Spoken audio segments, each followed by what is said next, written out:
He hadn't cried in 23 years, not when they buried his father, not when he took his first life, not when the courts, the streets, and the devil himself tried to break him, but standing in a Chicago snowstorm pressing a photocopied flyer of his mother's face against a frozen brick wall. Knox Ashford's hands were shaking. 24 days. She had been gone 24 days, and every empire he had built couldn't bring her back. If this story already has your heart hit subscribe, drop a comment telling me what city you're watching from. I want to see exactly how far this story travels. Now stay with me, because what happens next, nobody saw it coming. The snow wasn't falling that night so much as it was attacking. It came sideways, sharp, and mean. The kind of Chicago winter that didn't care who you were or what you owned. It cut through wool coats, through pride, through everything a man thought made him untouchable. Knox Ashford had 3 cars circling the block. He had 2 men on either end of Wicker Avenue. He had a phone in his pocket with 17 contacts who would do anything he asked without a single question. He had power. He had money. He had fear working for him in every zip code on the north side. What he did not have was his mother. He pressed another flyer against the wall of a closed laundromat, smoothing it flat with his palm, even though the tape was barely holding in the wet cold. He stepped back and looked at her face. Ruth Ashford, 67 years old. Silver hair she always kept pinned back on Sundays. A small brown mole just beneath her left eye that she called her beauty mark, and that he had teased her about since he was 6 years old. Mama, that ain't a beauty mark. That's just a spot. Boy, everything on this face is beautiful. Don't you forget that. He hadn't forgotten a single thing about her. That was the problem. The remembering was what was tearing him apart. Boss. One of his men, a broad-shouldered man named Deacon, appeared at his elbow. We got the last 4 blocks covered. You want us to loop back around to Michigan Avenue? Knox didn't answer right away. He was still looking at her face. Knox. Deacon's voice dropped lower, careful. Nobody on his crew used his first name, but Deacon had been with him since they were teenagers on the same block. So Deacon got the privilege. Talk to me. She's 74 pounds, Deacon. His voice was flat, controlled, the way it always was in front of other men. She takes blood pressure medication twice a day. She can't be out in this. We'll find her. You said that 3 weeks ago. Deacon had no answer for that, because there wasn't one. Knox finally turned away from the flyer. His jaw was tight, his eyes darker than the sky above them. Go back to the car.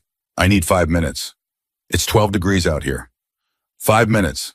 Deacon went. Knox stood alone on the sidewalk, the snow piling on his shoulders, and for one terrible moment, he let himself feel the full weight of it. 24 days. The police had already quietly downgraded the case. He'd seen it in the detective's eyes at their last meeting, the practiced sympathy, the careful language, the way the man kept saying, at this stage, like it meant something other than we've stopped looking.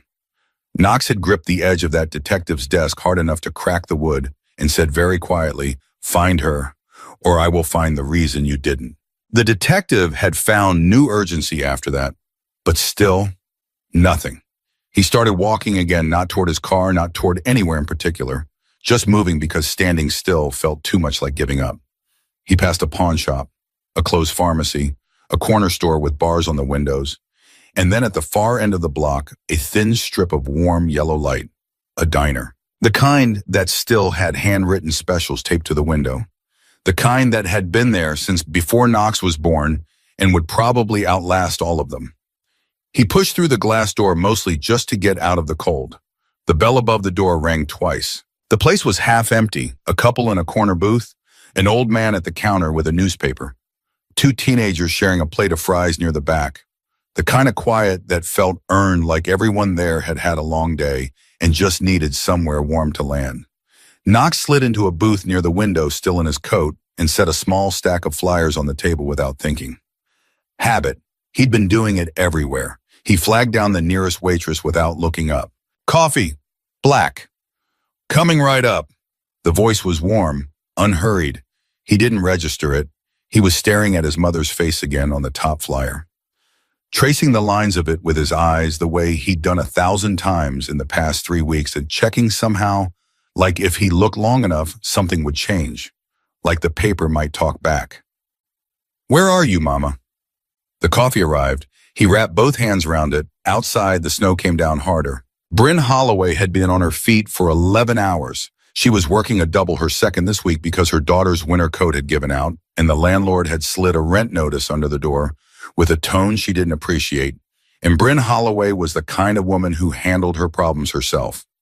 Always had, probably always would. She'd spotted the man in the corner the moment he walked in. Hard not to.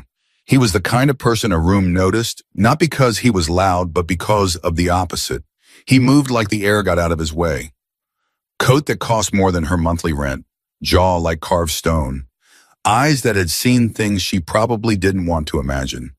But what caught her attention more than the man was what he put on the table. She refilled a coffee at the counter, grabbed a dessert menu she didn't need, and swung back toward his booth, just close enough to read the top flyer. Missing, Ruth Ashford, 67 years old. Bryn stopped walking. She stood very still in the middle of the diner floor and stared at that photograph. Silver hair, small mole beneath the left eye. Her beauty mark, she'd called it. First thing she'd said when she woke up that first morning, touching her own face like she was taking inventory. I still have my beauty mark. Good. I told the Lord not to take that. The coffee pot in Bryn's hand tilted slightly. She caught it before it spilled. Ruth, the woman she'd been calling Nan. The woman who had been sleeping in her daughter's bed for 19 days, wearing borrowed pajamas and eating scrambled eggs every morning and watching old game shows in the afternoons and humming hymns she couldn't name, but somehow still remembered all the words to. That's her, the photograph. It was her. It was absolutely, without any question, her. Bryn's heart hit the back of her ribs so hard she almost gasped out loud. She looked at the man sitting behind those flyers. The expensive coat, the hard eyes, the tension in every line of his body that said, I have not slept in weeks, even when nothing else about him would ever admit it. This is her son. The thought landed like a stone dropping into still water. He's been looking for her. He's been out here in the storm, putting up flyers, and she's been in my apartment 19 blocks away, eating my scrambled eggs and calling my daughter Little Bug. Bryn's mouth went dry. She turned around, walked back behind the counter, and set the coffee pot down before her hands could shake. She gripped the edge of the sink, breathed. Okay. She needed to tell him. Obviously, she needed to tell him. The woman Ruth, his mother, had been in her home for nearly 3 weeks. She was safe. She was warm. She was fine. This was good news. This was the best kind of news. So why were her palms sweating? She knew why. She'd looked at his face and done the math that any sensible woman with good instincts would do. The way his men had been circling the block.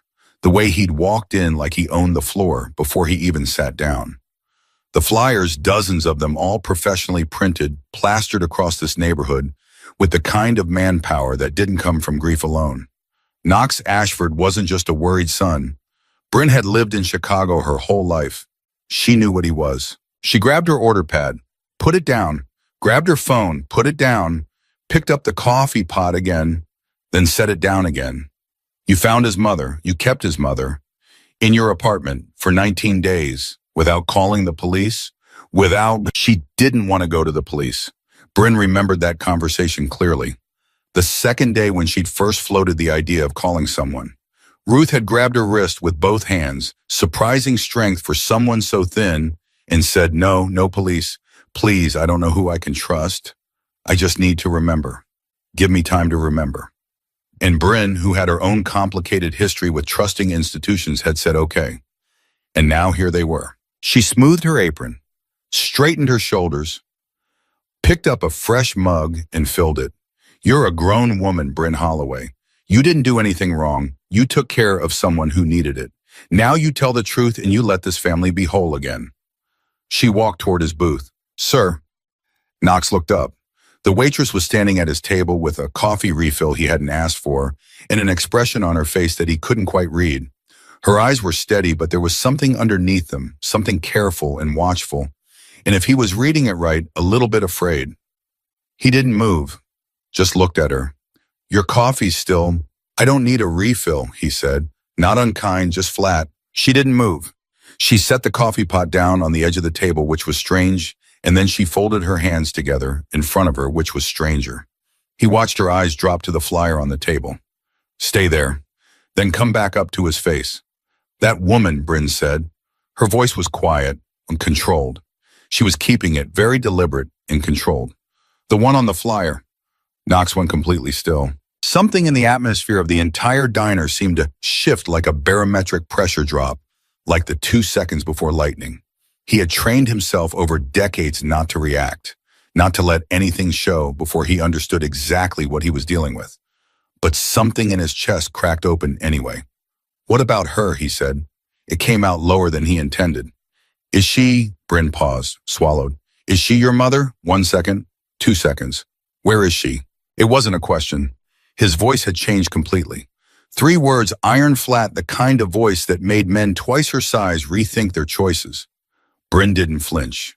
He registered that. She didn't flinch. She's safe, Bryn said. She's been with me.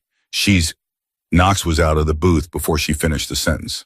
He was standing close, too close, the full height and breadth of him, filling her vision, and both his hands were on her shoulders before either of them had processed what was happening. Not violent, not yet, but gripping, hard, the way a drowning man grips the side of a boat. Where? His voice cracked on the word, just slightly, just enough. Where is my mother? Right now, where is she? She's at my apartment. Bryn held his gaze. Her voice shook slightly, but she didn't look away. 19 blocks north. She's been there for 19 days. I found her outside in the cold. She was confused. She didn't know her name. She didn't know her name. She has memory problems. I know she has memory problems. His voice broke on the last word. Broke completely open, like something in him finally split at the seam after 24 days of holding every single thing together by force of will alone. His hands released her shoulders. He stepped back. He pressed one fist to his mouth. The whole diner had gone quiet. Bryn watched his face. She had expected anger. She had braced for fury, accusation, suspicion, the cold calculation she'd seen flash across his face the second she mentioned his mother. What she had not expected, what absolutely undid something inside her chest, was what she saw instead.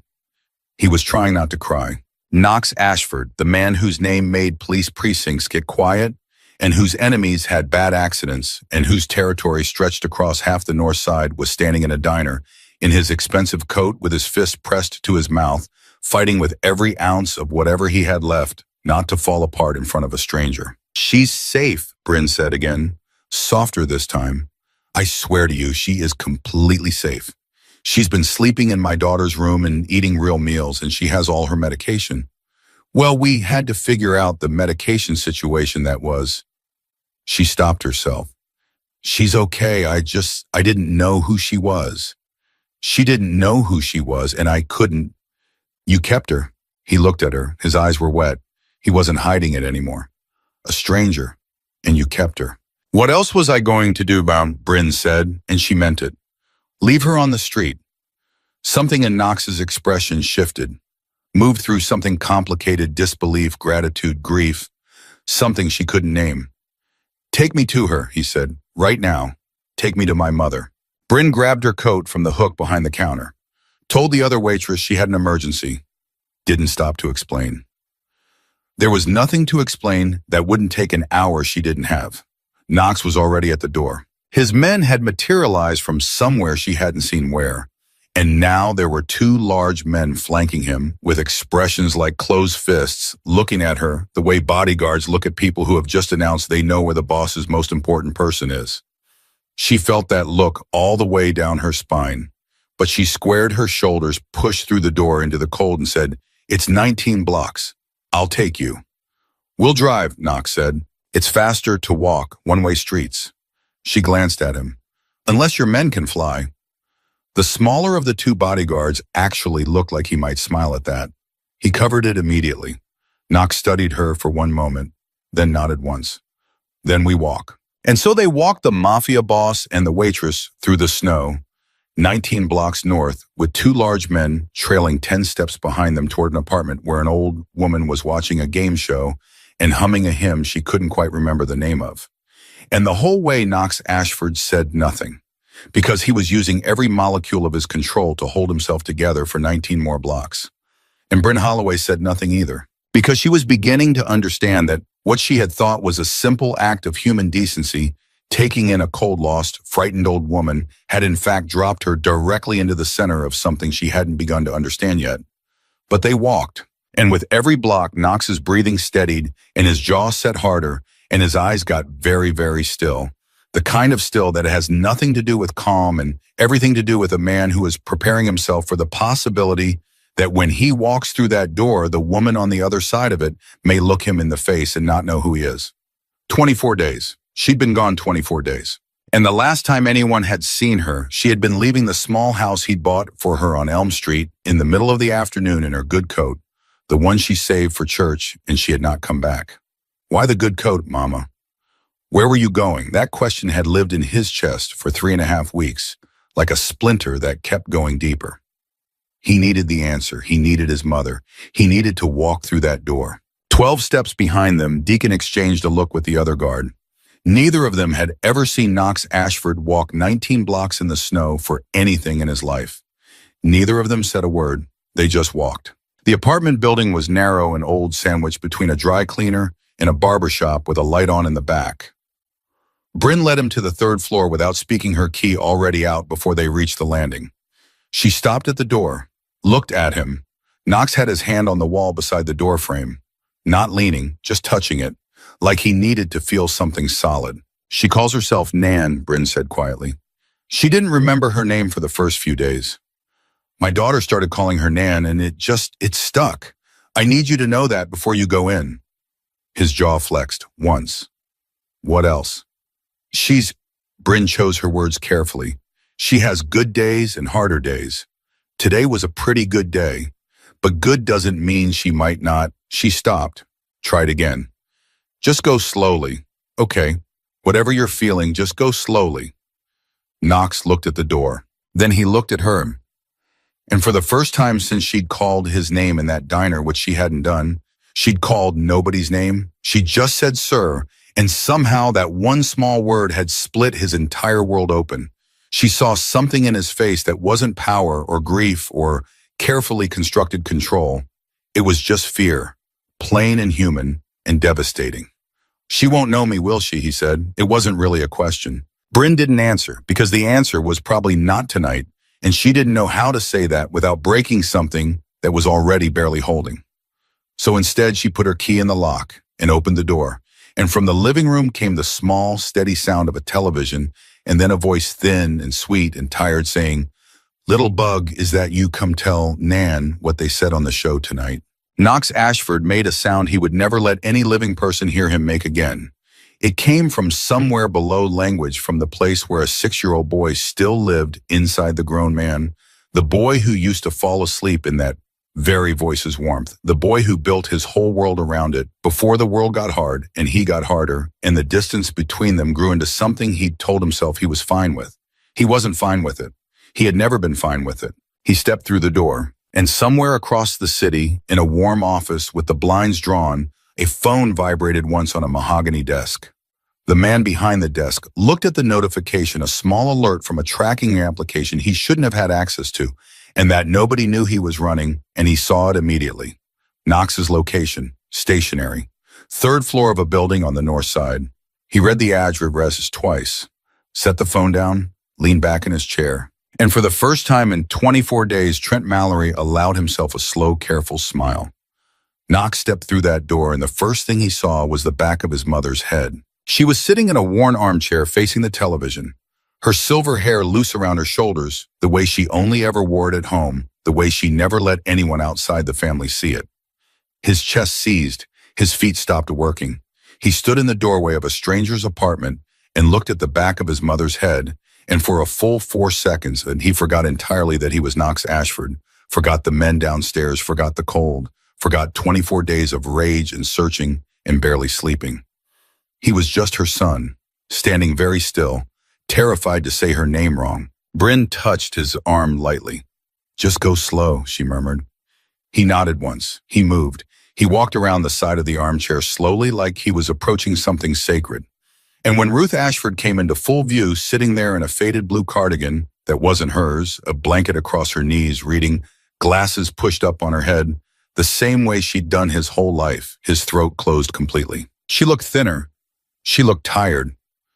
But she looked alive and warm and real, and he had to stop walking for a second because his legs weren't entirely cooperating. Ruth looked up from the television. She looked at him. Her eyes moved across his face with the pleasant, mild curiosity of someone meeting a stranger for the first time. Nothing clicked. No flash of recognition. No sharp intake of breath. No Knox baby, where have you been? Nothing that a son waits his whole life to see in his mother's eyes when she looks at him. Just nothing. Hello, she said politely. Are you one of Bryn's friends? The word friends hit him somewhere behind the sternum. He got down on one knee in front of her chair. Slowly, carefully, eye level. The way she'd always made him do when she wanted to look him in the face and know he was telling the truth. Mama, he said. His voice was wrecked. He didn't try to hide it. It's me. It's Knox. Ruth looked at him kindly, patiently, the way you look at someone who said something you don't quite understand but you don't want to be rude about. I don't know a Knox, she said gently. I'm sorry, sweetheart. I don't think I know you. Behind him, he heard Bryn draw a slow breath. His jaw worked. He pressed his lips together. Hard. He had known this was coming. Bryn had warned him, and some part of him had already accepted the math of it, but knowing something intellectually and having your mother look at your face and tell you she doesn't know you are two entirely different categories of pain. You do know me, he said. He kept his voice even. Soft. Softer than he'd spoken to anyone in years. You know me, I know you don't remember right now, but you know me. I'm your boy. You used to call me your heartbeat. Something moved across Ruth's face. A ripple. Like a stone dropped into deep water. Then it was gone. That's a nice thing to say, she said. She reached out and patted his hand. Her hand was warm, small. He remembered those hands. He remembered them packing his lunch in a brown paper bag with his name written on the front in blue marker.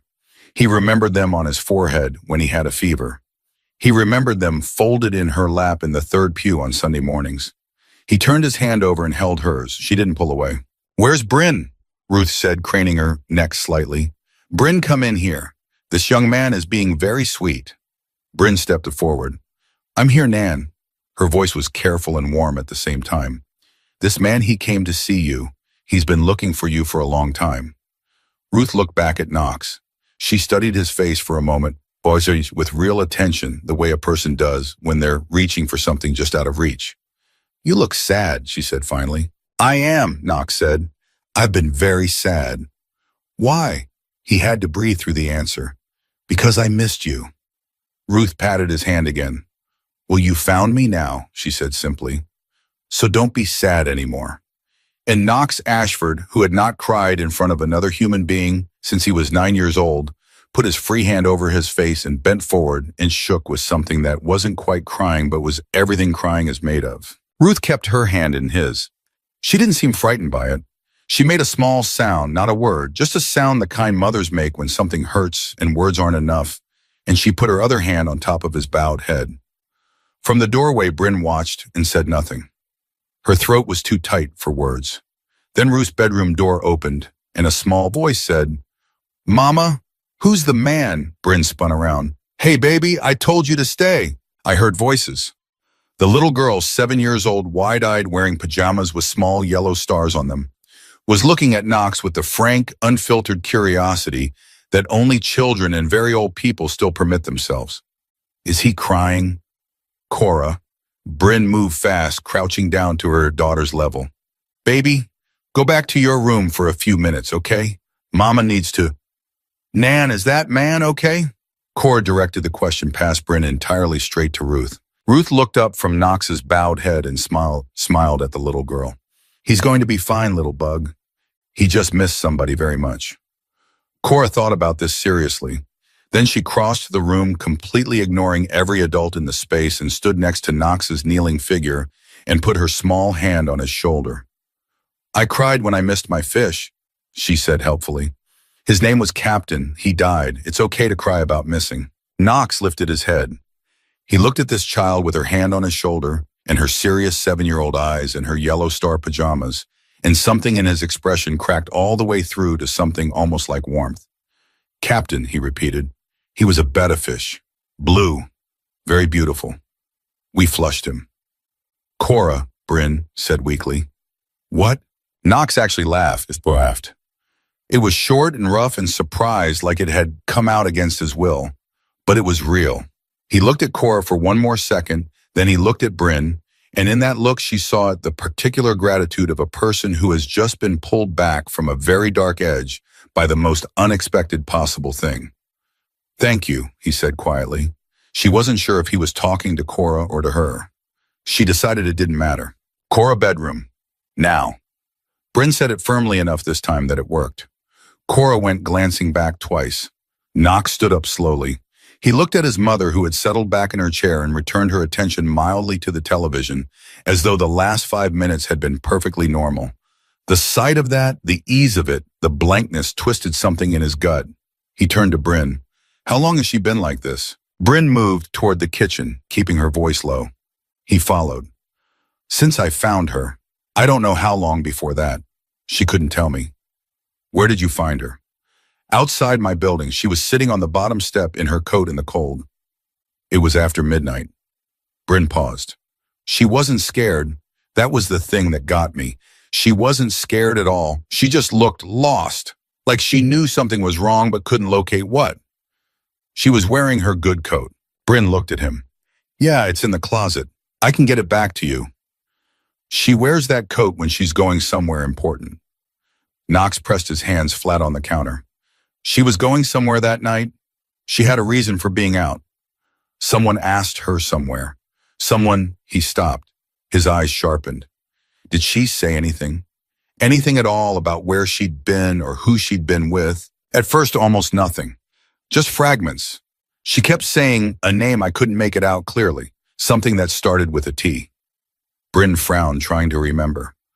Toby, maybe? Or Tony? She'd say it and then she'd lose it again. Knox went very still. Say that again. It started with a T. She'd get this look on her face, almost scared just for a second, and then she'd say this name and then it would be gone, and she'd be back to normal, watching TV, asking about Cora. Trent, Knox said, flat and cold and terrifyingly quiet.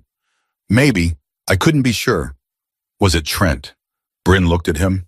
At the way his entire body had changed in the span of 3 seconds, the stillness that wasn't calm, the jaw that had gone rigid, the eyes that had gone somewhere she didn't want to follow.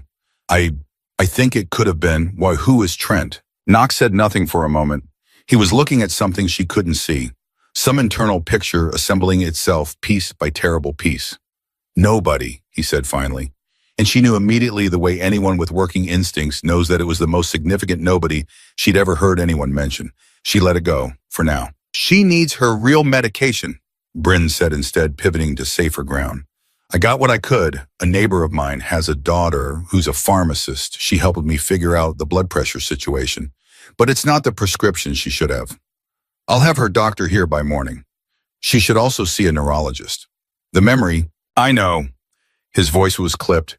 Not unkind, but carrying the particular sharpness of a person who cannot afford to feel too much about one thing at a time. I'll handle it. I'll handle everything. I just need to know she's... He stopped, turned to look through the kitchen doorway at his mother in her chair. Ruth was humming now, quietly to herself the way she always did when she was content. She had forgotten entirely that he was in the room. Is she happy? He asked. The question was barely above a whisper. When she's here, is she okay? Bryn followed his gaze. She watched Ruth hum and fold the corner of her blanket over and over with absent fingers. She's not scared, Bryn said. She wakes up confused sometimes, but it passes fast. She likes routine. Scrambled eggs in the morning, game shows in the afternoon. She and Cora have this whole thing with the deck of cards. She stopped herself, realized she was smiling. She calls Cora Little Bug. Cora decided that's the best nickname anyone's ever had. Knox watched his mother. She called me that, he said, when I was small. I know, she mentioned a boy once. She said, I had a boy who was my whole heart. She couldn't remember his name. Bryn paused, but she remembered what he felt like. Knox's hand closed into a fist on the counter. One long beat of silence. Then his phone went off. He looked at the screen. His expression shuddered instantly. Every human thing in his face sealed behind something that had no name, but that Bryn recognized on some cellular level as dangerous. I have to take this. He stepped out onto the small balcony, pulling the glass door mostly shut behind him. Through it, Bryn could hear nothing but the low register of his voice controlled again, the warmth of the last 20 minutes stripped completely away. She turned back to the kitchen and picked up the coffee pot because she needed something to do with her hands. She poured a cup, drank it without tasting it, looked at Ruth. Something had been sitting in her chest since he'd gone still at the name Trent, and she couldn't put it down. She'd had this woman in her home for 19 days. She knew the sound of her breathing in the morning. She knew the way she took her tea, no sugar, little splash of milk, and the hymns she hummed without knowing she knew them, and the way she reached for Cora's hand when she walked gentle and automatic, like holding a child's hand was a thing her body remembered even when her mind didn't. She knew her. And now this man, this enormous, frightening, complicated man was on her balcony, taking a call, and his mother was in her living room and Bryn was standing in her kitchen there thinking, what exactly have I walked into? The balcony door opened. Knox came back in. His face was different now, harder, flat in a way that felt deliberate. I need to arrange to move her, he said. Bryn blinked. Move her tonight. Tomorrow morning, early. He set his phone on the counter. I'll have a car here at 7. I'll need to have her seen by 10. She's not going to understand why she's leaving, Bryn said. The words came out before she'd decided to say them. She knows this apartment. She knows Cora. She has a routine here. If you take her somewhere new with people she doesn't recognize. She doesn't recognize me, Knox said. His voice didn't change. She's going home. Her home isn't going to Bueno like home to her right now. It's going to feel like a strange place with no Cora and no scrambled eggs and no card games. She is my mother. He said it carefully, not loud, but with a weight that stopped the air in the room. She is my mother, and she has been missing for 24 days, and she is coming home with me. I know that. Bryn held his gaze. I'm not arguing that. I'm telling you that whoever helps her transition needs to know how she works right now. She needs familiarity. She needs patience. She needs someone who doesn't, she stopped. Doesn't what? Doesn't look at her like you do right now. The silence between them went very still. How do I look at her, he asked. Bryn took a breath.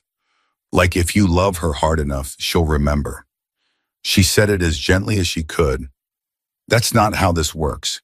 If she sees that in your face that need, it'll make her anxious. She can feel things even when she can't name them. She'll know she's failing you, and she won't know why. Something moved through his expression. Painful and slow and completely unguarded, he looked away, out toward his mother, then back at the counter. I know how to hold a face, he said quietly. I know you do, Bryn said. I watched you do it all the way from the diner. But she's your mother, it's different. He didn't answer. She didn't push. From the living room, Ruth's humming stopped. Both of them looked up. Ruth had turned in her chair. She was looking toward the kitchen, not at Bryn, at Knox, looking at him the way she'd looked before when she'd said he seemed sad. But this time the look on her face was different. This time she was frowning slightly, reaching. Knox went very still. Ruth got up from the chair, slowly, carefully, the way she always did when her knees ached, which Bryn had learned meant it was going to rain tomorrow. She crossed the room in her slippers without being asked, without being called, pulled by something she couldn't name. She walked up to Knox. She looked at him for a long time. He did not breathe. And then Ruth Ashford lifted her hand and pressed her palm gently to the left side of his jaw, to the scar there, the thin raised line that ran from the edge of his cheekbone down to his chin. An old scar, decades old, the kind a 9-year-old boy gets when he falls off a bicycle on broken pavement trying to impress the neighborhood kids. And his mother spends 3 hours at the kitchen table holding his face and telling him, he's going to be fine, baby. He's going to be just fine. Ruth's fingers rested on that scar. Her eyes went somewhere very far away and very close at the same time. I know this, she whispered. Knox stopped breathing entirely. I know this, Ruth said again. Her voice was confused and wondering and reaching towards something that wasn't quite there yet, but was closer than it had been in 24 days. I know this, Mark. I know, she faltered, her brow furrowed. I know this. Mama, His voice broke completely. He covered her hand with both of his. I'm here. I'm right here. Ruth looked at him. Something behind her eyes, not memory, not yet, but the ghost of it, the shape that memory leaves when it retreats, moved across her face. My boy, she said, uncertain, slow, like reading a word she'd almost forgotten. My boy had a scar, he finished, on his face from a bicycle. Ruth's eyes filled. You fell, she said. You wouldn't stop crying, and I told you big boys don't cry, and then I held you for an hour because I didn't mean it. Knox bent forward. He pressed his forehead to hers, both his hands still holding hers against his face. His shoulders shook once, just once. You always meant the opposite of what you said, he said, his voice barely there. I always knew. Ruth made a sound, small and broken, and recognizing. And for 60 seconds in the living room of a waitress's apartment in the middle of a Chicago snowstorm, the most feared man on the north side held his mother's hands against his face and was just a boy who had missed her. Bryn pressed herself back against the kitchen counter and looked at the ceiling and willed herself to hold it together. She didn't entirely succeed. Then her phone buzzed on the counter beside her.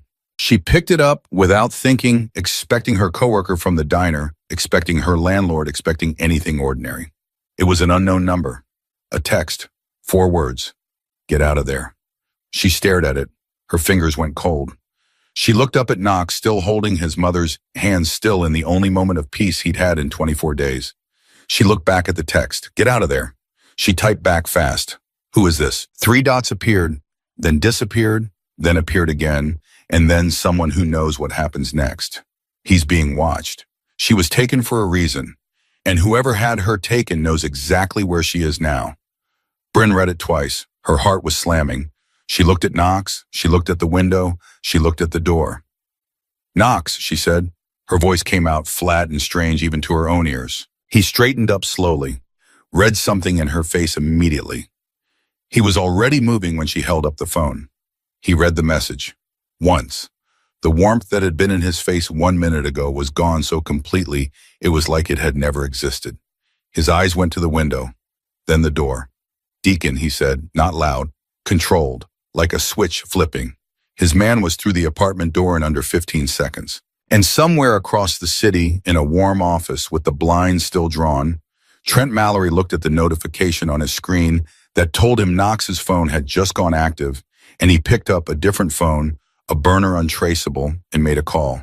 And whoever answered on the other end listened and said simply, on our way. Deacon came through the door with his hand already under his jacket, and the shift in the room was immediate and total, like the temperature dropped 10 degrees in 2 seconds. He read Knox's face the way he'd been reading it for 20 years, and what he saw there made him scan the windows before he even asked a question. Talk to me, Deacon said. Knox handed him the phone with Bryn's screen still showing. Deacon read it, his jaw locked. How long ago? Just now, Bryn said. Her voice was steady, but her hands weren't. She had them pressed flat against the counter to keep them that way. I don't know the number. It came out of nowhere. Deacon was already on his own phone, moving toward the window, keeping his body angled away from the glass. Marcus, lock it down. 3rd floor. Yeah, right now, all 3 points. He lowered the phone and looked at Knox. We need to move. I know. Not in 5 minutes. Now. I know, Deacon. Ruth was still standing in the middle of the living room, looking between the men, with the mild, patient confusion of someone watching a television program in a language they don't quite speak. She wasn't frightened. That was almost worse, that she didn't understand enough of what was happening to be frightened. Bryn moved past Knox and went straight to her. Nan. She kept her voice low and easy the way she'd learned to in the past 3 weeks, no sharp edges, no urgency. Nothing that would snag on Ruth's anxiety and pull. We're going to take a little trip, okay, you and me and Cora, nothing to worry about. Ruth looked at her carefully. Is it raining? Something like that. I need you to get your shoes, sweetheart. Can you do that for me? My good shoes or my walking shoes? Walking shoes. Fast ones. Ruth nodded like this was a perfectly reasonable conversation and moved toward the bedroom without another word. Bryn straightened up and found Knox directly behind her. You don't have to come, he said quietly. Not unkind. Urgent. I can take her from here. You and your daughter don't need to be any part of what... That text came to my phone, Bryn said. She looked at him hard. Whoever sent it knows my number, which means they know who I am, which means staying here is not safer than going with you. Knox held her gaze. 2 seconds. 3. Fair enough, he said. Also, Bryn added, already heading for Cora's room, your mother is going to panic if I'm not there, you know that. She didn't wait for him to answer because she already knew she was right, and there wasn't time for him to admit it gracefully. Cora was awake. She'd never really gone back to sleep, sitting up in bed with her arms around her knees and her eyes very large. Mama, what's happening? We're going on an adventure. Bryn pulled her daughter's coat off the hook. Put this on. Shoes. Fast. Is Nan coming? Yes. Is that man coming? Yes. Cora processed this with the economy of a child who has learned that certain tones in her mother's voice are not for negotiating with. She put on her coat. She put on her shoes. She grabbed without being told the small stuffed rabbit she'd had since she was 2 years old. Bryn watched her do it and felt something in her chest tighten almost past bearing. This is not her life. This is not what I built for her. Then she picked up her daughter's hand and walked back out. Deacon had 2 men she'd never seen before inside the apartment. Now they'd come from somewhere downstairs she didn't ask, and Knox was at the window not looking through it, just listening. His whole posture was different now. Not the grief-wrecked son who'd knelt in front of his mother's chair. Something older and colder had taken over the outside of him, the version he wore when the world required it. Ruth came back from the bedroom in her walking shoes and stopped when she saw the new men. Knox, she said. Everyone in the room went still. Knox turned from the window. Ruth was looking at him, not with the mild, pleasant confusion of before, with something that had more shape to it, something that knew his face even if it couldn't fully hold his name. Knox, she said again, quieter, testing the word. Is that your name? He crossed to her in 4 steps. He took her hands. He kept his face perfectly calm, perfectly warm, perfectly. Nothing is wrong. Bryn watched him do it and understood what he'd meant when he said, I know how to hold a face. He was extraordinary at it. That's my name, Mama, he said. You got it right. Ruth looked down at their joined hands. I keep losing things, she said softly. In my head, I reach for them and they slide away. She looked up at him. It scares me sometimes when I'm alone and quiet. You're not alone anymore, he said. I've got you now. Okay, I've got you. She studied him for one more moment. Then she nodded small and trusting and said, okay, baby. And Knox breathed. Just once. Very carefully. Then he looked at Deacon and gave the smallest nod, and everyone in the apartment started moving. They went out the back. Deacon had thought of that, apparently, when he'd been down the stairs and through the building fast enough to identify that the back exit opened onto an alley that ran parallel to the main street, away from wherever Marcus had spotted the vehicle that shouldn't have been there. Bryn didn't ask how Marcus had spotted it. She didn't ask what kind of vehicle. She held Cora's hand and kept pace with the woman she'd been calling Nan for 19 days and did not look back. The cold hit them hard when the back door opened. Ruth made a small sound. Cora pressed closer to Bryn's side. Knox was immediately at his mother's other side, not touching, not crowding, just there a wall between her and everything else. There's a car 30 seconds from here, Deacon said low and close. Black SUV, Marcus has it. Keep moving. They moved. Bryn had lived in this city her whole life, and she had never in 31 years walked down a back alley in the middle of the night with a mafia boss and 2 armed men and an old woman with no memory and her 7-year-old daughter, and yet here she was, and the strangest part, the part she would think about later, much later, when she had the space to think, was that she felt safer than she had in years, which made no logical sense whatsoever, and she chose not to examine it. The SUV was there. Marcus had it running. They loaded in fast Cora first, then Ruth, then Bryn, then Knox. Deacon took the front. The other men split off without instruction. The doors closed. The car moved. Ruth immediately looked at Cora. You brought your rabbit, she said approvingly. His name is Gerald, Cora said. That's a very serious name for a rabbit. He's a very serious rabbit. And just like that, in the back of a moving SUV, fleeing God knows what, the 2 of them settled into the specific peaceful world they had built together over 3 weeks, and Bryn pressed her forehead briefly against the cold window and closed her eyes and breathed. Knox was watching his mother and Cora.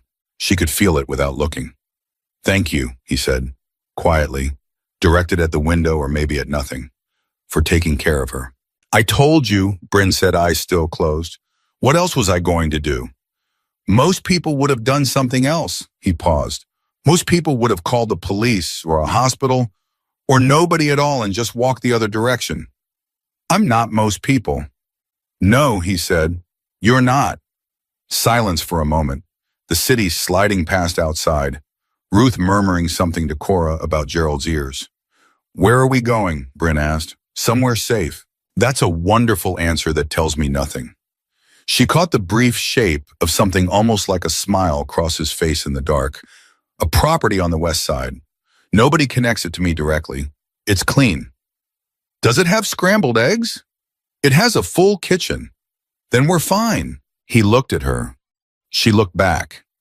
And in the back of that moving car, in the specific middle of the night way that extraordinary circumstances create extraordinary honesty, something shifted between them. Not large, not dramatic, just a small, quiet recognition. I see you. You're real. We're in this. Bryn looked away first, back out the window. That was when her phone buzzed again. Same unknown number. She looked at it under the screen's glow, angling it away from Cora. You got her out. Good. Listen carefully. The man who took her is closer to Knox than you understand. He will be at whatever location Knox moves her to within 3 hours. He has someone inside. Bryn read it 3 times. Then she turned the phone to Knox. She watched his face as he read it. Watched the absolute control he kept over it, which was, she had decided, more frightening than any emotional reaction would have been. Controlled rage is architecture. It has load-bearing walls. It was built to last. He gave the phone back. He looked at Deacon. Change the location, he said. Deacon turned from the front seat. The west side property. Not anymore. Call Reyes, his place in Bridgeport, and don't use the encrypted channel. Deacon stared at him. The encrypted channel is compromised. Use the open line. Deacon stared another beat, then turned forward. Calling Reyes. Bryn leaned slightly closer to Knox. You think someone is monitoring your communications? I think someone has been inside my operation for long enough to know how I move. His voice was barely above the road noise. Not calm controlled, which was different. And if they're inside my communications, then the low shun I named in the encrypted channel is already blown. So you named a fake one on the open line, Bryn said, and whoever is listening reports back that you're going to Bridgeport. And goes to Bridgeport. And you actually go somewhere else entirely. Bryn absorbed this. You've done this before. More times than I should have had to. He looked out his window. The difference is that before I knew where the leak was, or I thought I did. Something hardened in his profile. I was wrong. Trent, Bryn said. He didn't answer, which was its own answer. She thought of the name Ruth had kept reaching for in her confused moments. The T name. The one that came with that flash of fear behind Ruth's eyes before it slid away again. She hadn't made the full connection until now, not to the scale of it, not to what it meant that the person who might have orchestrated this was someone Knox trusted. How long has he worked for you? She asked. 8 years, he said it flat, like a door closing. Since before I was... He stopped, glanced at Cora, who was occupied with Ruth and Gerald. Since early on. Could he have been working against you that whole time? No. He said it with absolute certainty, then less certainty. I don't know what I know right now. That honesty cost him something. She could see it. A man like Knox Ashford admitting he didn't know something was not a small thing. The men who took her, Bryn said carefully. Do you know why? What did they want? Knox was quiet for a long moment. Ruth laughed softly at something Cora said. Outside the city kept going. My mother knows things, he said. She's lived my life with me. Not the details, I kept her away from the details. But she knows people. She knows names. She knows the shape of things. He paused. There's a federal case being built. Has been for 2 years. Someone is cooperating with the government. I've been trying to find out who. He stopped again. My mother overheard a conversation she wasn't supposed to. About 3 months ago. At my house when she was visiting. She didn't understand what she heard, but she heard a name she recognized. Trent's name, Bryn said. She must have said something to him. In her way, casual, not understanding the weight of it.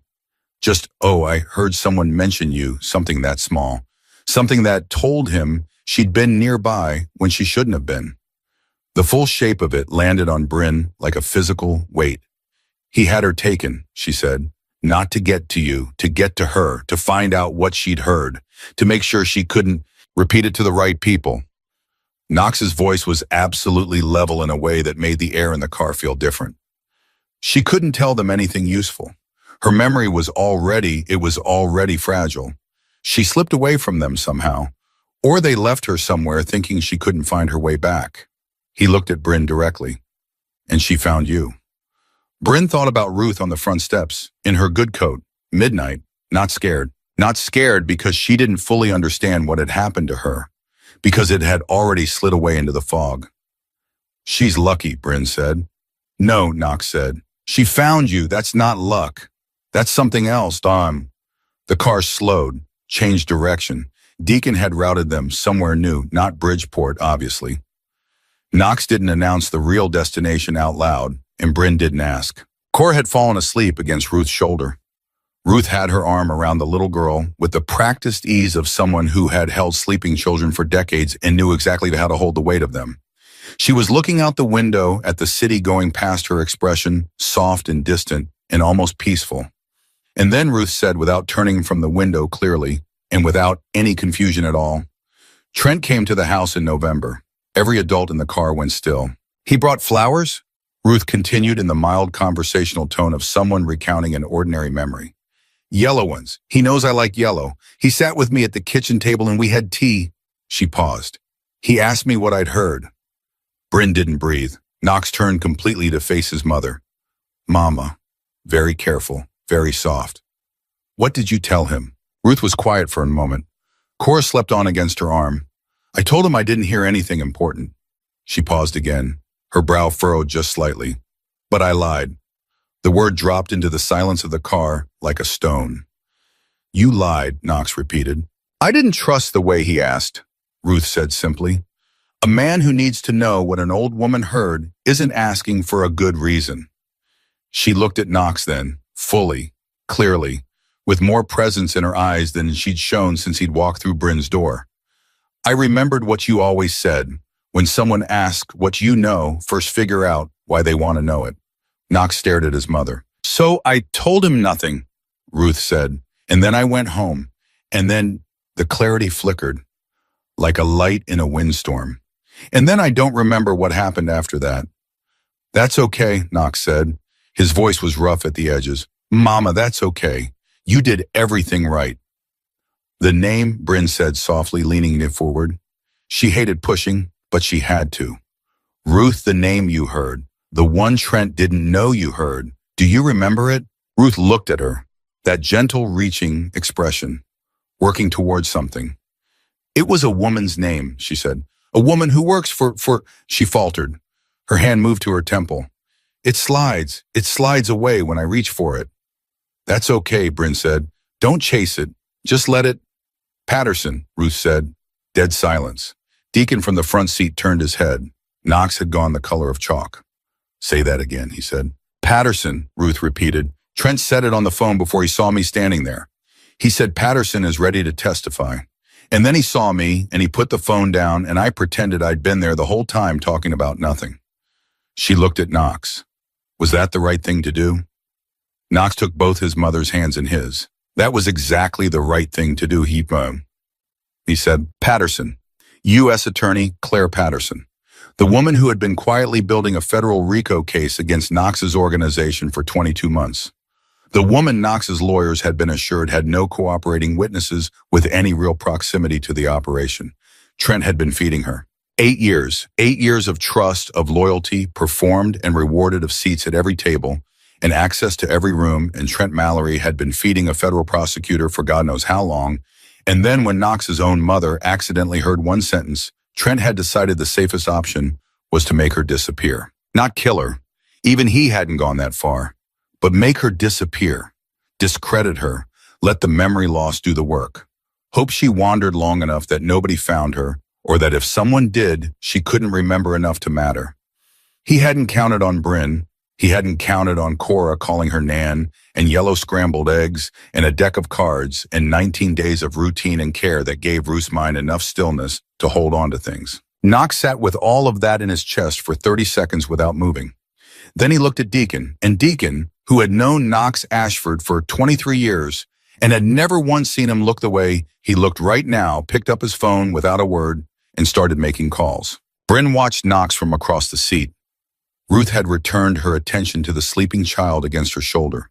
The moment of clarity had been real, but its edges were already softening the way they always did. She could see it, the gentle retreat behind Ruth's eyes as the present grew comfortable again, and the sharp memories receded. But the name was out. Patterson. It was out, and Knox had it, and somewhere on the other side of the city, Trent Mallory was still sitting in his warm office thinking he had 3 more hours before anyone came close to the truth. He had about 3 minutes before Knox's people started moving. Bryn looked at Knox. "What happens now?" she asked. Knox looked at his mother, silver hair, borrowed cardigan sleeping child in her arms, the whole impossible, sacred, ordinary picture of her, and when he looked back at Bryn, his face was the face of a man who has just decided exactly how the rest of the night is going to go. "Now," he said quietly, "someone answers for what they did to her." The safe house was a townhouse on the south side that belonged, on paper, to a retired schoolteacher named Gloria Reyes, who had never existed. Knox had 3 properties like it scattered across the city, places that appeared in no filing connected to his name, purchased through layers of shell companies so clean they would bore an auditor to sleep. He had built his life around redundancy, around always having a door that nobody knew existed until he needed to walk through it. He had never needed one this badly. They pulled into the attached garage at 2:17 in the morning. Marcus killed the engine. Nobody moved for a moment, the particular stillness of people who have been holding themselves tense for an hour and aren't sure yet that they can let go. Ruth had fallen asleep against the window somewhere on the south side, her head tipped at the angle that Knox recognized from every long car ride of his childhood, and he had spent the last 20 minutes not looking away from her face, just watching her breathe, the simple staggering fact of her breathing. "We're here, Nan," Bryn said gently, her hand on Ruth's arm. Ruth came awake the way she always did, not startled, just surfacing like she'd only ever been resting just beneath the surface of things. "Are we at church?" she asked. "Not tonight," Bryn said, "but there's a bed, a warm one."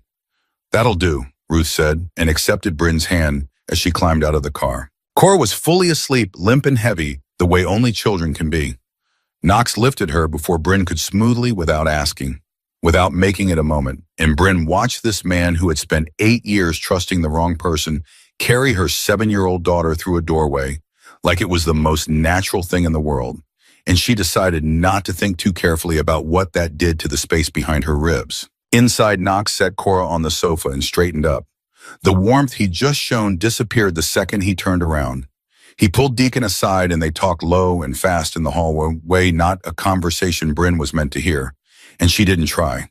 She settled Ruth in the bedroom at the end of the hall, waited until the old woman's breathing evened out, then came back to the living room and sat across from her sleeping daughter and let herself be afraid for exactly 60 seconds. She counted them. She had learned a long time ago that giving fear a container made it manageable. 60 seconds, then done. At 60, she stood up. She went to find Knox.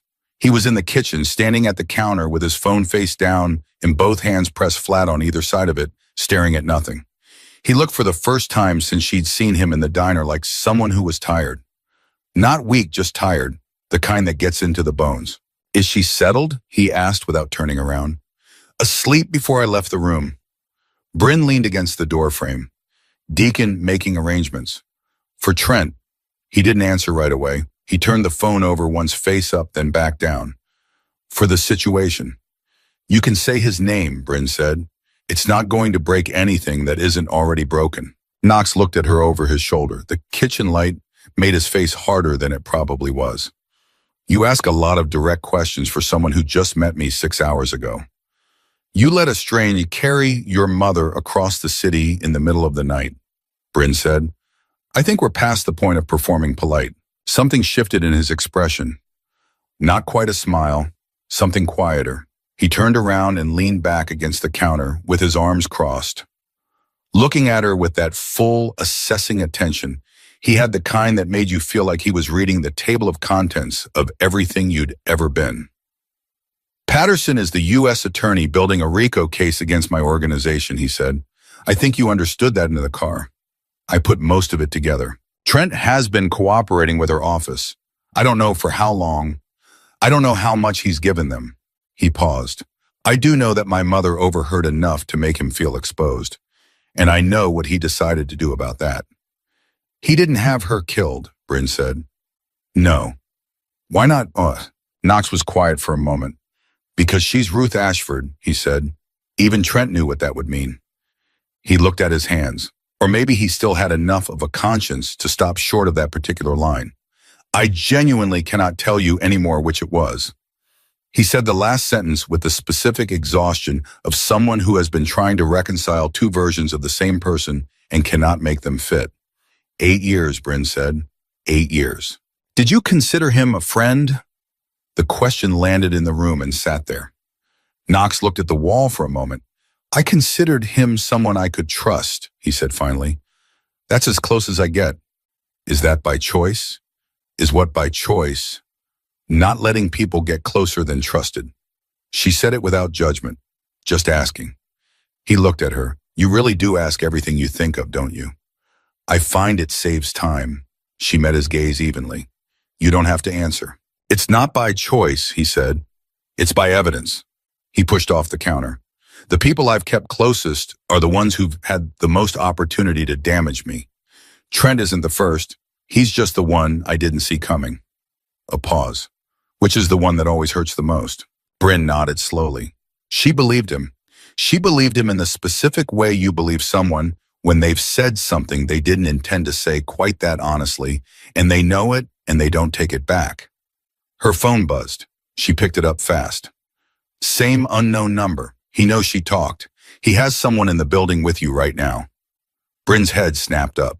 Knox read her face. He had her phone in his hand before she finished holding it out. He read it. 2 seconds. He was at the kitchen doorway calling Deacon's name in the same breath.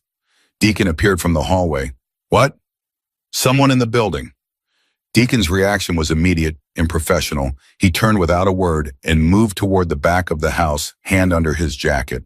Knox turned the opposite direction toward the front rooms. Bryn stood in the kitchen, listened to the silence that wasn't silence, the particular held-breath quality of a space where people are moving very carefully. She looked at the living room doorway. Cora was on the sofa, still sleeping. Gerald the rabbit tucked under her chin. Behind the closed door at the end of the hall, Ruth. Bryn went and sat on the floor next to the sofa, put her back against it, kept her eyes on the front door. She wasn't going to let anyone through that door while her daughter was asleep on the other side of it. That was simply the only fact that mattered right now. 40 seconds. A minute. Silence from the back of the house. Then Deacon's voice low, kitchen. Knox and Deacon came back. Deacon was holding a phone, a small, cheap, prepaid phone, the kind you buy at a gas station. Not Bryn's, not Knox's. Back bedroom, Deacon said, above the doorframe. It was transmitting. Knox took the phone in one hand and looked at it like it had personally insulted him. Someone put it here before we arrived. Marcus swept the place 2 hours ago, Deacon said.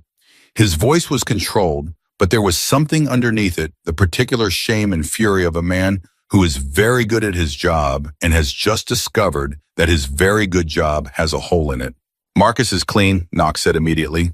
Not hesitant, absolute. Someone came in after him, which means someone knew we were coming here before I made the decision to come here. He set the phone down on the counter, which means the breach isn't in my outer circle. Deacon went very still. It's somebody who was in that car, Deacon said, or somebody who was in that apartment. Knox looked up at Bryn, and Bryn, who had been sitting on the floor next to her sleeping daughter, holding herself completely together, looked back at him and felt a shift in the room with a clarity that was almost physical. He wasn't accusing her. She could see that.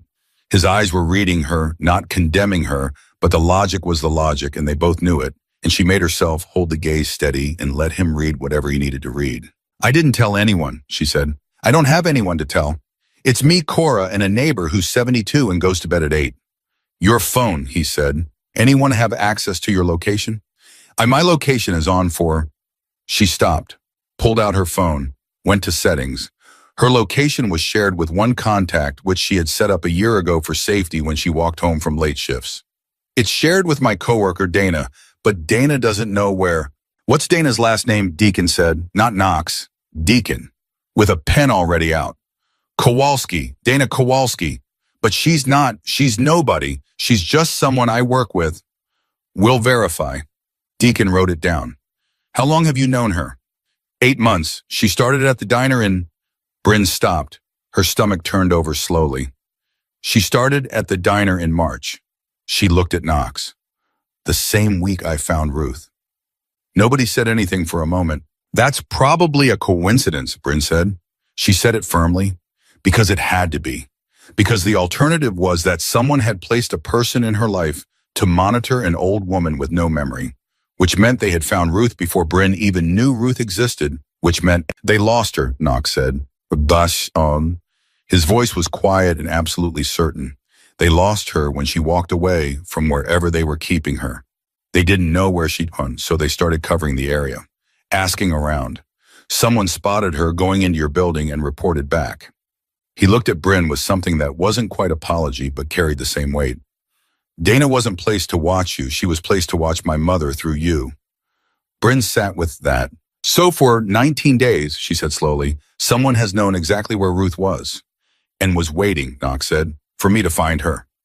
His jaw tightened. This whole thing, the anonymous texts warning you, running us from location to location. It's not someone trying to protect us. It's someone managing where we go. Bryn's blood went cold. The texts were moving us, making us run, making us predictable. Wherever we went was always going to be the right place for them. He looked at Deacon. Someone is having a very good night right now watching us dance. Deacon was already on his phone. Then we stopped dancing, Bryn said. Both men looked at her. She picked up the unknown numbers thread on her phone. Read back through the texts. Get out of there. Someone who knows what happens next. He's being watched. She was taken for a reason. He has someone inside. Everything this number told us was true, she said. But every true thing it told us moved us somewhere specific. She looked at Knox. What if the texts aren't from an ally? What if they're from Trent himself, feeding us just enough truth to keep us moving until he was ready? Knox stared at her. He knows where we are, she said. He's known since the car. The device in the bedroom wasn't to find us, it was to confirm us. We're already surrounded, or we're about to be. Deacon had stopped talking on his phone. The three of them stood in the kitchen of a safe house that was no longer safe and looked at each other. How many men do you have who you would trust with your life right now? Bryn asked Knox. Who you know for certain are clean. Knox thought it cost him something to answer honestly. 4, he said. Maybe 5. Deacon is 1. Yes. Then use those 5, she said, and stop running. Knox looked at her for a long moment. You want me to stay in a compromised location? I want you to let Trent think his plan is working, she said. Let him think we're here, we're settled, we don't know about the device. You pull your 5 people in quietly, and when Trent sends whoever he's sending, she stopped. You're ready. Deacon looked at Knox. Knox was still looking at Bryn. You've done this before, he said, not a question. I've never done anything like this in my life, she said flatly. But I grew up in a house where my father played chess every Sunday and made me play with him until I stopped losing. The only way to beat someone running a longer game than you is to make them think they're winning until the board looks different. Knox turned to Deacon. Get Rivera Cho and the Torres brothers, he said. Quiet entry. Nobody moves until I give the word. He looked at Bryn. Take your daughter and my mother to the room at the end of the hall. Lock it. Don't open it for anyone except me or Deacon. Not a voice you recognize, not a code word, not anything. Only me or Deacon. In person. I understand. Bryn, he said her name directly for the first time. She felt it the specific weight of being addressed by someone who doesn't use names carelessly. The moment I give you a clear signal, you get them out through the window at the end of that hall. Marcus will be in the alley. You don't wait for anything else. And you, he held her gaze, don't wait for me. I'm not agreeing to that. It wasn't a request. I know, she said, I'm still not agreeing to it. Something crossed his face that she couldn't quite name. He let it go. Get them in the room. She went. Cora barely woke when Bryn lifted her. She murmured something about Gerald and clutched the rabbit and went back under. Bryn carried her to the back bedroom, settled her next to Ruth, who stirred just enough to automatically put her arm around the child without opening her eyes. They fit together like they'd been doing it for years. Bryn stood over them for a moment. Then she sat in the chair by the door, her back straight, her eyes on the handle, and she waited. Out in the townhouse, she could hear Knox and Deacon moving quiet, deliberate to the sound of things being repositioned and people getting into places, and a whole chessboard being rearranged in the dark. She heard a window open and close. She heard two voices she didn't recognize exchange 4 words. She heard nothing after that. 12 minutes of silence. Then her phone lit up. The unknown number. You didn't run this time, smart or stupid, we'll see. She stared at it. Then for the first time she typed back, who are you, Ax? Actually 3 dots. Someone who wants Knox to survive tonight, and someone who needs Ruth to testify before I can prove that. Bryn read it twice. Testify to who she typed. That's the question, isn't it? There are more sides to this than Knox knows. Trent isn't working for Patterson. Patterson doesn't know Trent exists. Trent is working for someone who wants to own the case. Own the outcome. Own what comes after. Bryn's hands were not entirely steady. Who are you working for, she typed. A long pause this time. Longer than any before. Then I'm Ruth's goddaughter, and I've been trying to get her back for 3 weeks without getting either of us killed. Tell Knox that Elena Voss says hello, and tell him to watch the front door, not the back. Bryn was across the room and in the hallway before the phone screen went dark. Knox, she said, low and urgent, and carrying everything the moment needed. He appeared from the front room in 2 seconds. Read her face. What? The front door, she said. It's coming from the front. He turned, said something to Deacon in a voice too low to catch. And then from directly outside the front of the townhouse came the sound of a car slowing, stopping, a door opening, and the particular silence after that, which was not silence at all, but the held breath of a moment that has been building for 8 years and 24 days and is finally inevitably arriving. Knox looked back at Bryn one time. The room, but he said, she went. She pulled the bedroom door closed behind her and stood with her back against it. Her daughter asleep on the bed, Ruth breathing steadily beside her, Gerald the rabbit tucked between them. She held the door handle from the inside. She listened. And from the front of the townhouse, Trent Mallory's voice came through the walls, calm, familiar. Exactly the voice of a man who has decided he is holding all the cards. Knox, he said, I think it's time we talked.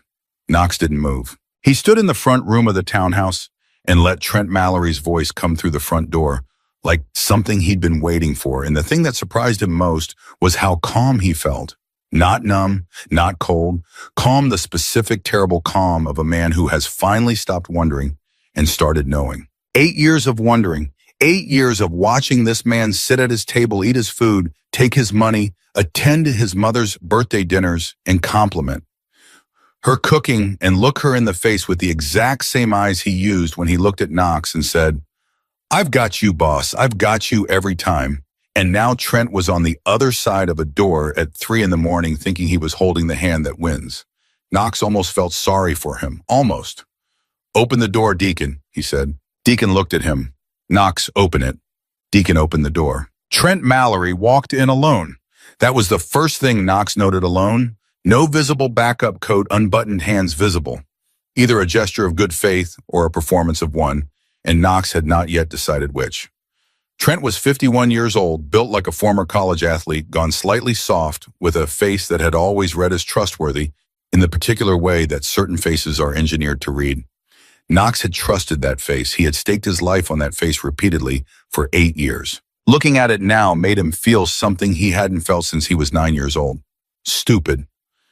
You came alone, Knox said. I came to talk, Trent said. He looked around the room, steady eyes, voice like he was running a meeting. Where is she? Say who you mean. Ruth. Not your mother, not her. Ruth, first name, immediate, the casual intimacy of a man who had sat at her kitchen table and drunk her tea and accepted her yellow flowers like they were a kindness he deserved. I need to know she's all right. Do you, Knox said. Knox. Trent's voice shifted softer, careful, moving towards something that sounded like regret. But that Knox was now reading as a very well-practiced instrument. I know how this looks. Tell me how it looks. Like I betrayed you. He said it straight, no flinching. That was the thing about Trent, he had never flinched. Knox had respected that. He understood now that it wasn't courage. It was the particular steadiness of someone who had decided a very long time ago what they were willing to do and made their peace with it. I need you to let me explain before. She wore her good coat, Knox said. Trent stopped. The night she disappeared, she was wearing her good coat, which means she was going somewhere she thought was worth dressing for. Knox looked at him. She trusted you enough to get in a car with you. Where did you take her, Trent? A beat. One beat that told Knox everything before a word came out. She wasn't supposed to be hurt, Trent said. That was never the plan. I just needed her. Somewhere quiet, Knox said, while you figured out what she'd heard and what she'd remembered and whether it was going to be a problem. She overheard a conversation that could have. She is 67 years old, Knox said. His voice didn't rise. That was the thing about real anger, the genuine kind, the kind that has been living in your chest for 8 years wearing the face of trust. It doesn't need volume. She has memory problems. She weighs 74 pounds. She takes blood pressure medication twice a day, and she calls my daughter. He stopped, corrected himself. She calls small children little bug, and you decided she was a threat that needed managing. Trent's jaw worked. I panicked. You planned, Knox said. There's a difference. You had her taken somewhere and you left her there, and then she got away from you. And instead of picking up the phone and calling me and saying, Knox, I made a terrible mistake, you spent 3 weeks monitoring a waitress's apartment and planting listening devices in safe houses and running us in circles through the city. He paused. Let it sit. That's not a panic, Trent. That's a campaign. Trent looked at him for a long moment. Then he let out a breath, long, slow, like something deflating. Okay, he said. Okay, you want the truth. I've been waiting 8 years for it. The Patterson case is real, Trent said, and it's bigger than you know. She doesn't have enough to move on you yet. She's been building, but she has enough to hurt you. Enough to put people you care about in rooms they don't come out of clean. He leaned forward slightly. I went to her because I saw what was coming. I saw the evidence stacking up, and I knew that eventually someone in your circle was going to flip under pressure, and it was going to be whoever Patterson got to first. I decided it was better if it was me, if I controlled what she got. You controlled what she got, Knox repeated. I gave her enough to stay satisfied, enough to keep her from pushing harder, and I kept back enough to protect you. He said it with conviction, with the specific sincerity of a man who has told a story so many times he can no longer locate where the truth ends and the version he needs ends. I was managing it, Knox, for you. The room was very quiet. Deacon against the wall had an expression on his face like he was watching something painful that he couldn't look away from. Elena Voss, Knox said. Trent's face changed. For the first time, something real moved across it, not the practiced sincerity, not the controlled confession. Something that looked like actual fear. What about her, he said carefully. She's been sending messages to Bryn's phone all night, moving us around, trying to keep my mother safe. Knox watched every micro movement on Trent's face. She says you're not working for Patterson. She says Patterson doesn't know you exist. Silence. She says you're working for someone who wants to own the case, own the outcome. Knox took one step forward. Who are you working for, Trent? Trent looked at him, and in that look, Knox saw it, the thing beneath the thing, the layer under the confession that the confession was designed to cover. You should sit down for this, Trent said. I'll stand. Trent pressed his lips together. Then Victor Kane. The name landed in the room like a body hitting the floor. Deacon actually moved one step forward, involuntarily, immediately stopped.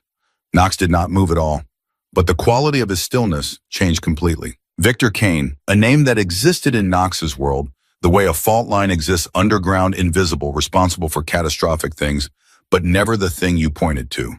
Kane was Chicago's actual architecture, not the streets, not the territory, not the operations that got prosecuted. and appealed and prosecuted again. Victor Kane was the money behind the money. The call that happened before any decision Knox had ever thought was his own. Kane has been positioning for 2 years, Trent said. His voice was different now. Quieter, faster, the voice of a man who has decided the only move left is the full truth. He wants Patterson to close the case, not prosecute you, close it.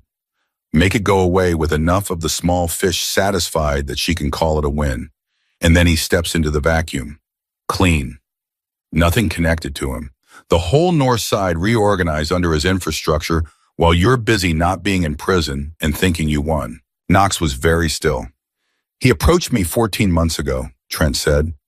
He knew about the Patterson case before I did. He knew about it before your lawyers did, which tells you everything about how far inside the city's institutions this man operates. He looked at Knox with something that was at least partially genuine. I didn't come to him, Knox. He came to me. And by the time I understood the shape of what he was building, I was already inside it. And my mother, Knox said. Flat and dangerous, Trent's shoulders dropped. She heard me on the phone with Kane's lawyer. She didn't know what she heard, but I couldn't be sure what she might say to you or when. And Kane, he stopped. Kane doesn't leave variables. He told you to handle her. The silence was its own answer. He told you to handle her, Knox said again, slower. And you did. She wasn't hurt. She's been sleeping in a stranger's apartment for 19 days in borrowed pajamas, eating scrambled eggs because she didn't know her own name. Knox's voice didn't break. It went lower.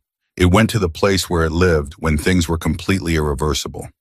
She sat on cold front steps at midnight in a city she's lived in for 67 years and didn't know which way was home. Trent said nothing. Get out, Knox said. Trent blinked. Knox. I said, get out. Still quiet, still level. Walk out the front door and keep walking and think very carefully about your next 12 hours because what happens in those 12 hours is the only thing that determines what comes after them. If you move on me, Kane will. Trent. Knox looked at him. Just looked. The way he'd looked at 100 men in 100 rooms before decisions that couldn't be undone. I need you to hear me.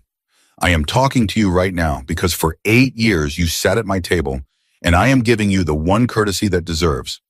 But if you say one more word about what Victor Kane will do, I am going to stop being courteous. Trent looked at Deacon. Deacon looked at the wall. He left. The door closed behind him.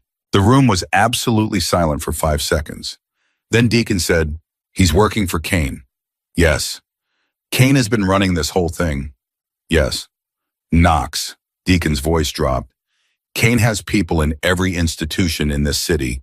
Judges, aldermen, 3 senior people in the FBI field office. If he's decided to reorganize the north side, I know, Knox said. This isn't a problem we can. I know, Deacon. He turned. He went to the hallway.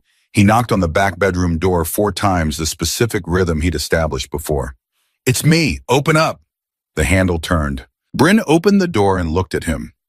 She read his face the way she'd been reading his face for 6 hours now, quickly, completely, with the particular accuracy of someone who has spent a night in the specific proximity of another person's crisis and learned the language of them. She didn't ask if it was over. She could see it wasn't. She just stepped back and let him in. Ruth was awake. She was sitting up on the edge of the bed with Cora's head in her lap, running her fingers absently through the little girl's hair. She looked up when Knox came in, and her face did the thing it had been doing since the scar, not full recognition, never quite that clean, but the shape of recognition. The almost. My boy, she said. Hey, Mama. He sat next to her on the bed, close enough that their shoulders touched. How are you feeling? Tired, she said, and also not. She looked at him sideways. Something happened. Some things are getting sorted out. Is it bad? He looked at her.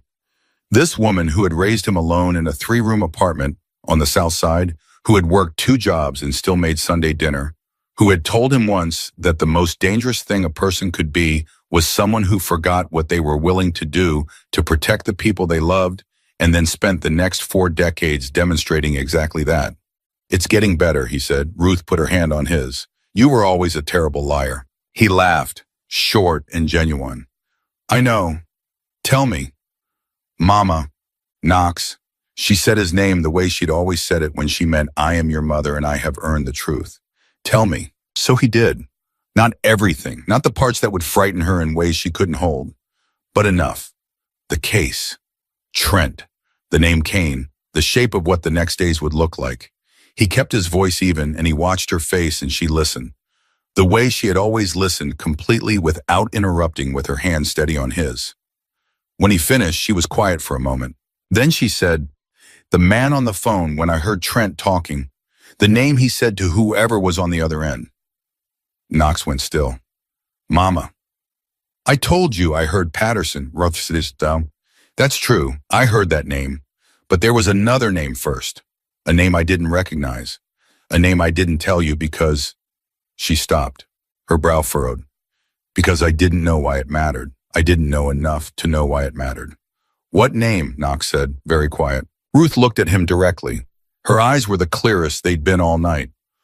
Hargrove, she said. He said Hargrove first. Then he said Patterson was ready. Knox looked at Deacon in the doorway. Deacon's face had gone pale. Because Hargrove was a name they both knew. Senator Dale Hargrove, Kane's longest and most carefully maintained investment in legitimate power. The man who had sat on the Senate Judiciary Committee for 11 years and whose influence over federal appointments, including U.S. attorneys, was well understood by everyone who knew how the actual machinery of Chicago operated. Patterson wasn't independent. Patterson was Hargrove's, which meant Patterson was Kane's. The federal case being built against Knox's organization wasn't a threat to Kane's reorganization plan. It was the reorganization plan. Prosecute enough to make it look real close it on terms Kane controlled and emerge on the other side as the only structure still standing. It's not just the north side, Knox said. He heard his own voice from somewhere slightly outside himself. He's not just taking territory. He's taking the legal infrastructure that governs it. If Hargrove controls who prosecutes and Kane controls what gets prosecuted, nobody can touch him, Deacon said. Ever. Unless someone talks before the case closes. Knox looked at his mother. Unless someone with direct knowledge of what Trent said on that phone and what names were involved makes a statement to the right people before Patterson's office seals the case on Kane's terms. Ruth looked at him steadily. You need me to tell someone what I heard. I need you to tell Elena Voss what you heard, Knox said. She's been trying to get you safe enough to do exactly that for 3 weeks. She's not just your goddaughter, Mama. She's... I know what Elena does, Ruth said calmly.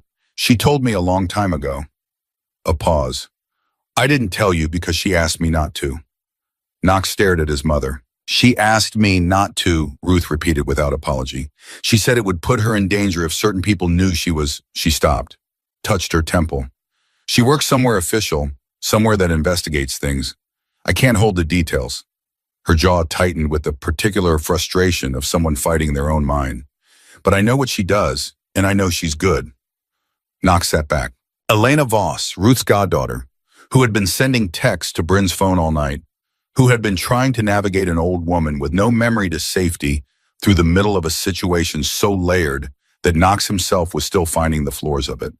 If Elena Voss worked for a federal agency that was separate from Patterson's office, if she had been building a parallel case targeting not Knox's organization but Kane's control of Patterson's case, then Ruth's testimony wasn't just relevant. It was the center of everything. Bryn had been quiet in the corner through all of this. Knox looked at her now. She was leaning against the wall with her arms crossed, and her expression doing that thing it did reading, processing, deciding. She's been protecting Ruth, Bryn said, this whole time. The texts to me weren't from Trent. They were from Elena. She was trying to get Ruth out without blowing her own cover. She looked at Knox. She used me because I was already the safest place Ruth was going to land. She couldn't approach directly without exposing herself. So she guided things from the outside. And when I found Ruth tonight, Knox said it accelerated everything. Because once I moved, Ruth Kane was going to move to silence her before Elena could get her in front of the right people. So what do we do? Deacon said. Knox looked at his mother, at Cora asleep in her lap, at Bryn against the wall, at Deacon in the doorway, the one man in 8 years he had never had reason to doubt and knew tonight he still didn't. He picked up his phone and typed one message to the unknown number. 3 words. Tell me where. 20 seconds. The response came back with an address with an address, a federal building, a name Special Agent Elena Voss, Internal Affairs Division, FBI Chicago Field Office. And one last line, I have a room ready. I've had it ready for 3 weeks. Bring her now. Knox stood up. He looked at Bryn. You don't have to come. I know, she said. She was already reaching for Cora. I know what it is, she said. I've known your mother for 19 days. I'm not dropping her at a federal building at 4 a.m. and going home.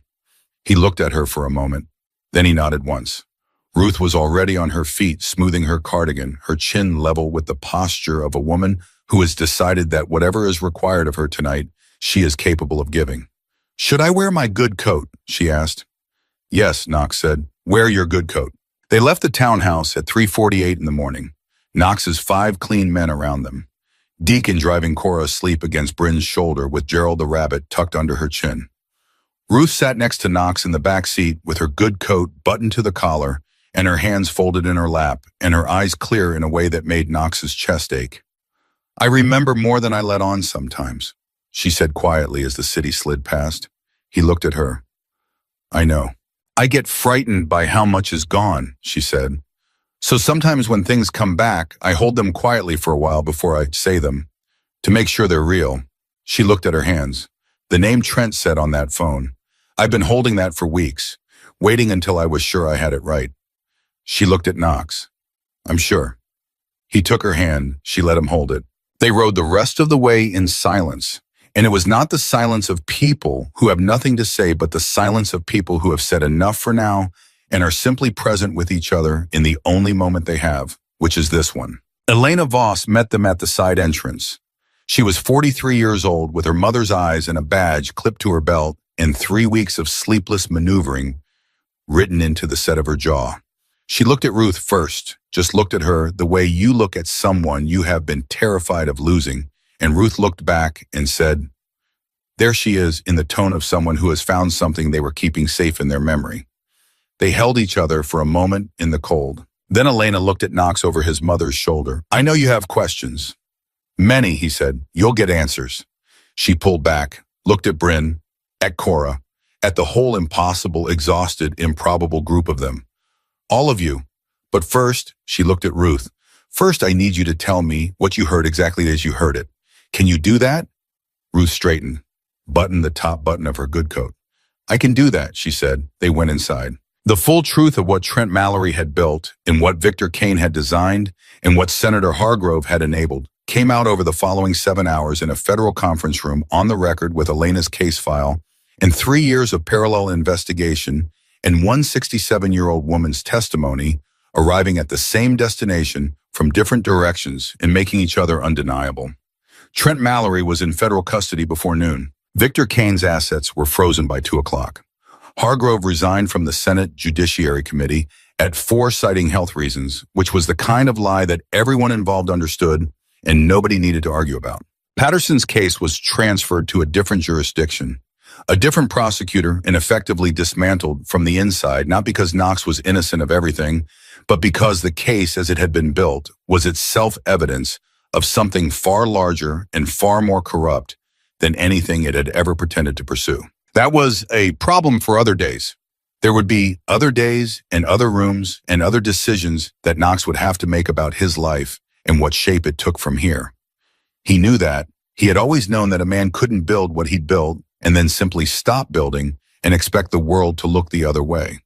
There were accountings coming. He was not naive about that, but that was later. Right now it was 6 p.m. and Ruth Ashford was sitting at a kitchen table in a federal facility eating scrambled eggs that Bryn had made from the supplies Elena had ordered in because Bryn had said she won't eat anything else until she's comfortable, and she won't be comfortable until she's had her eggs, and Elena had said whatever she needs, and Knox had watched Bryn make scrambled eggs in an FBI kitchen at 6 p.m. like it was the most ordinary thing in the world. Cora was doing homework at the end of the table. She had school tomorrow. She had mentioned this 3 times. She was very committed to the information. Ruth was telling Elena a story about Knox at age 7 that Knox found humiliating and that everyone else found wonderful. He sat across from his mother with his coffee going cold and let her tell it, let her remember it, hold it, speak it out loud into a room full of people who were listening, and he did not look away from her face for a single second of it. Bryn set a plate down in front of him. He hadn't asked. She just made extra. You should eat, she said. I'm not hungry.